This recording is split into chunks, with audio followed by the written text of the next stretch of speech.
Hello friends, আজকে আমরা এসেছি ডাল লেকে। আর এখানে আমরা নৌকায় উঠেছি। নৌকাটায় উঠে আমার অনেক ভালো লাগছিল। এখানে বসারও জায়গা ছিল, তাই আরও ভালো লাগছে। এখানে ফল, জুয়েলারি, কফি, চা সবই আছে।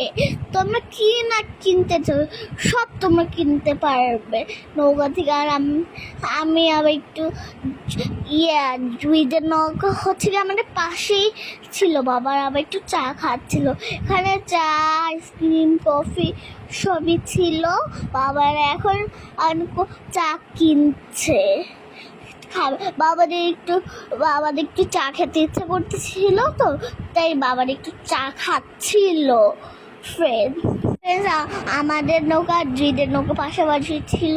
আমি আর আবার কি কথা বলছিলাম, হাই হেঁটে দিচ্ছিলাম, মানে আমরা অনেক দুষ্টুমি করছিলাম। দুইটা নৌকা মানে চারজন একটা নৌকায় বসতে পারবে, তাই আমরা দুইটা নৌকা নিয়েছিলাম।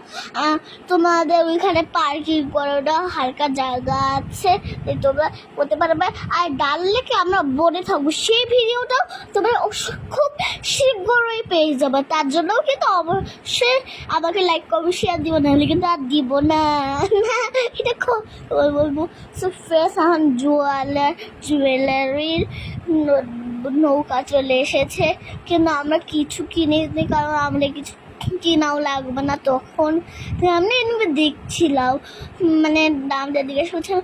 দামটা পুরো দোকানের মতোই, তোমরা কিনতে চাইলে কিনতেও পারি, সমস্যা নাই। এখানে তোমরা কিনতে চাইলেও দিয়ে দিবে। তোমরা তো দেখেছো এই চারটা খেয়েছে। তো ফ্রেন্ড, আমি টায়ার্ড হয়ে গিয়েছিলাম, তো আমি আবার একটু শুয়ে পড়েছি। মা আবার একটু একটা কত ভরছিল এই ভিডিওতে তো একটা পদ্ম ফুল ছিঁড়েছিল, কিন্তু সেইটাতে এই ভিডিওটা নয়। তোমাদের পরে সময় আমি দেখিয়ে দেবো সেই ভিডিও। অনেক ভিডিও আসবে, আর তোমরা কাশ্মীরের ভিডিও পেতেই থাকবা শুধু। সো ফ্রেন্ড, আমি একটু শুয়ে আছি।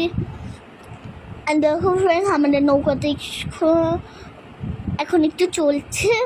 আমি নৌকাতে উঠে অনেক মজা পাচ্ছিলাম। তা আমি এই করছিলাম, ওই করছিলাম। সো ফ্রেন্ড, পাহাড়, গাছপালা দিয়ে মানে ডাল লেকটার ভিউটাই অসম, মানে সুন্দর।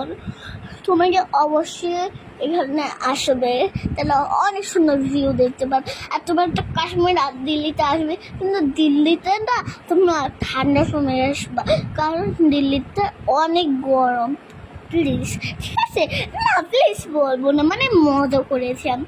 ভিউটা দেখো কত সুন্দর, পানিটা না অনেক নোংরেছে। এই তো সমস্যা নেই, ভিউ সুন্দর থাকলেই তো হবে। তাহলে একটু সেলফি তুলে এটা মজা করেছি আমি এখন একটু জুতা পরছি। মারা আবার এদিকে আমি এখন স্যান্ডেল করছি। এখানে স্যান্ডেল বলতে জুতা পরছি, আর মার ওইখানে একটু সেলফি চলছে। মা বাবা, আমি ওখানে একাই বসেছিলাম ওই পাশে। আর ওই যে আমি যেখানে বসে জুতা পরছিলাম, এটা একটু খাত মতো ছিল, তাই আমি বসে ভালো করে পড়তে পারছিলাম। সো ফ্রেন্ড, দেখো পাহাড়টা জাস্ট অসম, অনেক সুন্দর লাগছিল আমার কাছে। So friends, tata.